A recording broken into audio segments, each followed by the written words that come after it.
Hello beautiful people, it's Mai here from Nintendo Life, and boy have we got a treat for you. Today we're reviewing not only Resident Evil 7 but also Resident Evil Village Gold Edition on the Nintendo Switch 2. This review was originally written by the ever wonderful Ollie Reynolds and made into a video by yours truly. Now we will be starting off with Resident Evil 7, however seeing as this is basically a double feature, we will be including chapters in the description below if you want to skip ahead to Resident Evil Village. Now, without further ado, let's get stuck in.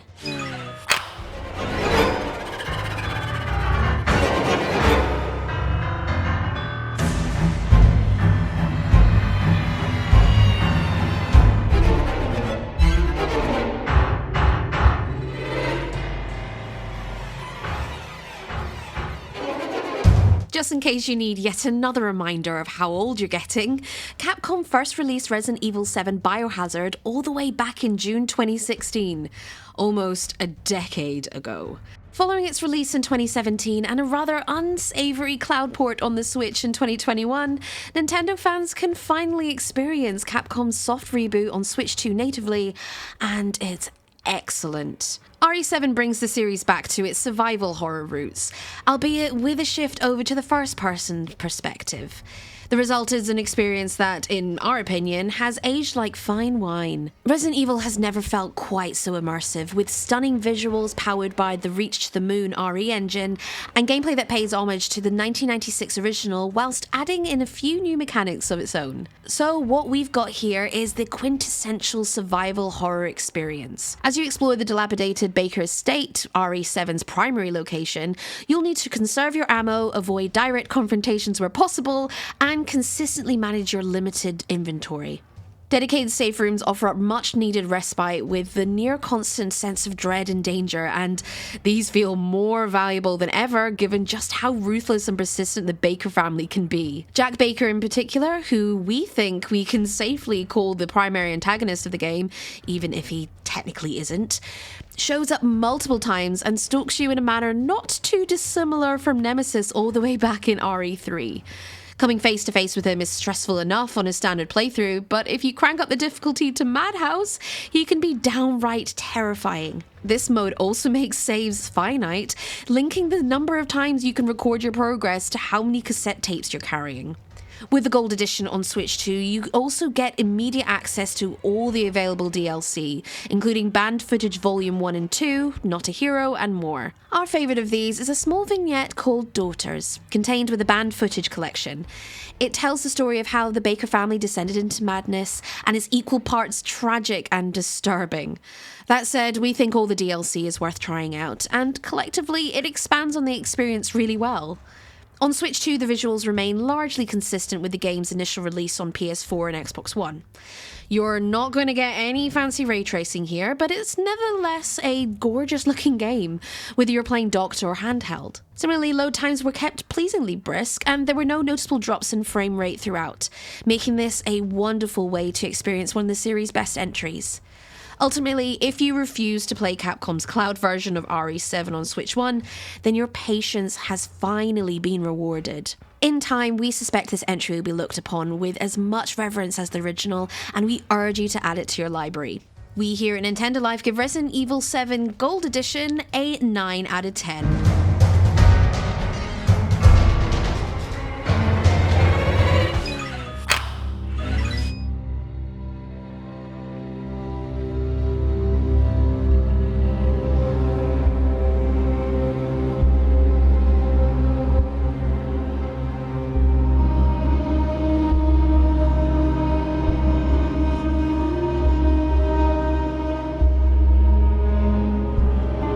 With Resident Evil Village, Capcom wisely leaned into the success of Resident Evil 7 Biohazard, presenting a direct sequel that continues the story of the protagonist, Ethan Winters. This time, he winds up in a rural village overlooked by a vast, elegant castle as he strives to locate his kidnapped daughter, Rose.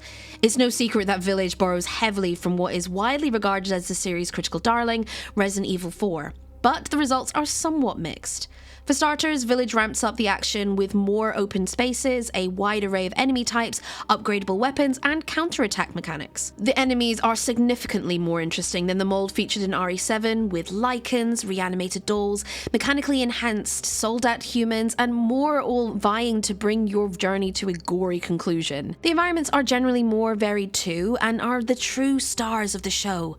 You've got the aforementioned village and castle, plus the spooky house Bienviento, Moreau's reservoir, and Heisenberg's factory. No, not that Heisenberg, or the other one. Each major location feels wholly unique in its own dedicated boss character, and so it makes for a supremely well-paced experience that rarely outstays its welcome. That said, all things considered, we're not sure Village has aged quite as well as its predecessor. The characters, and by extension the story, feel pretty throwaway compared to the excellent Baker family, and even Lady Demetresque, who ruled the internet for a good while there, doesn't make quite as much of an impact as we'd hoped. Don't get us wrong, this is still a great entry in the series, but over the last few years or so, we've found ourselves going back to RE7 a lot more often than Village. With the Gold Edition on Switch 2, you get access to everything that was added to the game as DLC. This includes a variant of the Mercenaries arcade mode, which, as fun as it is a pretty huge step down from the blistering addictive action we enjoyed in Resident Evil 6. You've also got the Shadows of Rose DLC, a weird third-person jaunt through familiar environments with a host of new enemies,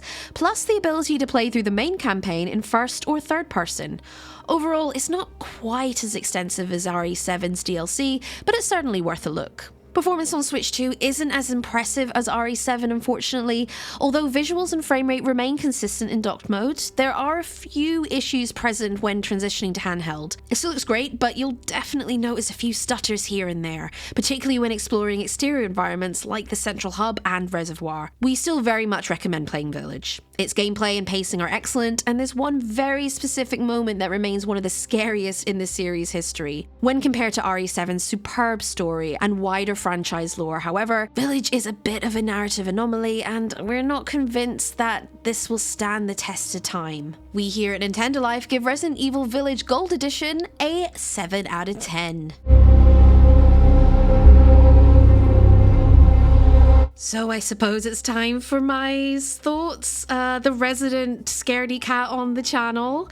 I never used to be like this. I used to be able to play horror games without actually being scared, and for some reason over the last 10 years or so, I've become a massive chicken. However, in the last year, I've challenged myself to actually try and complete and play more horror games, and boy, was this a way to be thrown in the deep end, I'll tell you that.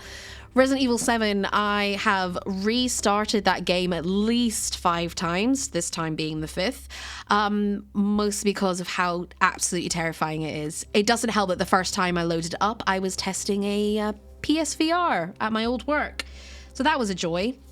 I would always get to the same point and I would just be too scared to continue. Saying that, with this playthrough for the review, I did persevere. I put some actions in place so I would be less of a scaredy cat.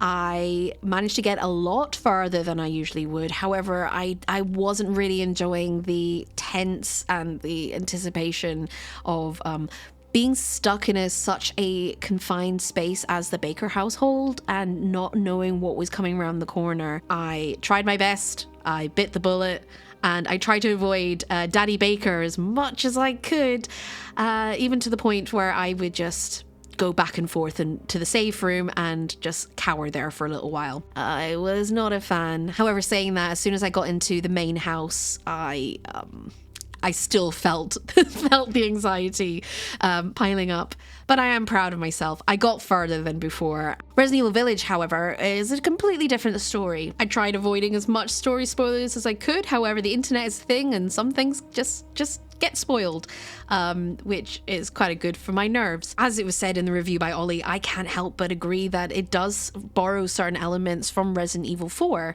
which I knew that Resident Evil Village was a lot more action-packed, but I didn't realize how similar it was. Like, I was quite surprised, even down to one of the opening sequences, which in the village, which was Yeah, it was tense, but a different kind of tense compared to Resident Evil 7. I kind of knew what I would be expecting in this case, but either way, I just carried on and I just drove right through it.